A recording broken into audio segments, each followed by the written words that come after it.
Hi, welcome to 5 Minutes of Torah with B.I. Rabbi. I'm Rabbi Adam Stein. You can see I'm in one of my favorite outdoor locations, Douglas Park, a place that many of you know so well from the neighborhood near our beloved Beth Israel. And as probably all of you know, if you live here in Vancouver, the past few days have seen really terrible air quality. I probably shouldn't be out here. I shouldn't have been taking a walk on my day off on Wednesday for an hour through Queen Elizabeth. I was definitely feeling that, and the kids stayed inside at schools. I read a headline that Vancouver had the worst air quality in the world for a day or two. You can see this very strange looking sun behind me in the corner there. Anyway, I'm really happy to be sharing a bit of Torah with you from Parashat Ki Teitzei, the weekly Torah portion. There's some very interesting laws about war and inheritance and all sorts of fascinating things that we can learn lessons from.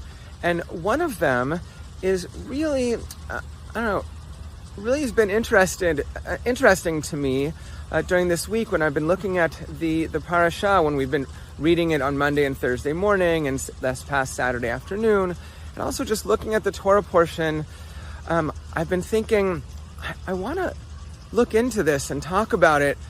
And I'll tell you, I looked through my notes and my articles and all sorts of saved things and things that I've written over the years for this parasha, over many, many years as a rabbi. I couldn't find one thing about this topic, and it's polygamy.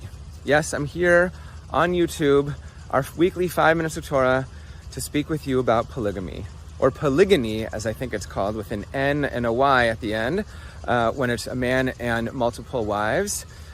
So polygamy is practiced still in some countries in Africa, a little in Singapore, Sri Lanka, some other places in the Middle East, some places where it's allowed only for Muslims or only for cultures that have it still as a part of their customary law. It's still allowed. The mainstream Mormon church outlawed it a while ago, but the fundamentalist LDS church still does it. You see TV shows and movies about this. But of course, in ancient societies, including ancient Israelite society in the Bible, this was a normal part of life. And these 3 verses towards the beginning of our parasha, they're hard to connect to, because for most of us nowadays, for decades, if not a few centuries, polygamy has just not been something that we relate to at all. In the Ashkenazi Jewish world, it was outlawed by Rabbi Gershom little over 1,000 years ago.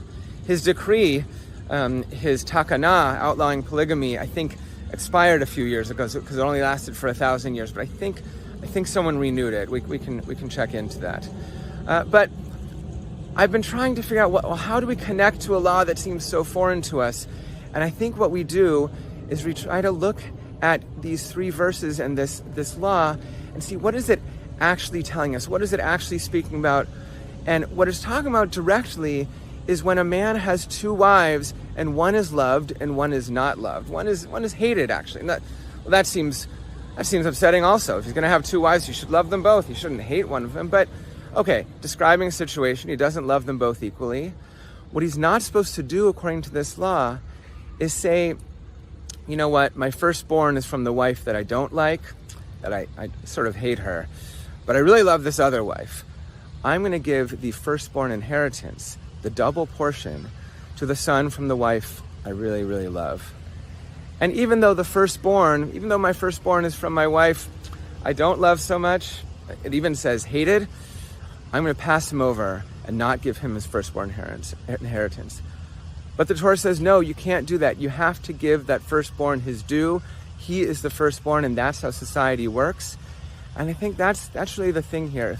If this agricultural, agrarian society that we were so much a part of for so much of our Jewish history, from the Bible onwards until just recently in history, if that's how the society works and functions, the firstborn gets double portion and then carries on the legacy of his father and his family and his mother, then that's what you have to go with. And you can't just say, I'm going to pass you up because I don't like your mother as much. I want to wrap this up in a happy way and wish Debbie Fentz and our Baalat Tefillah a very, very big mazel tov on her 20 years here, and hope to see you tonight.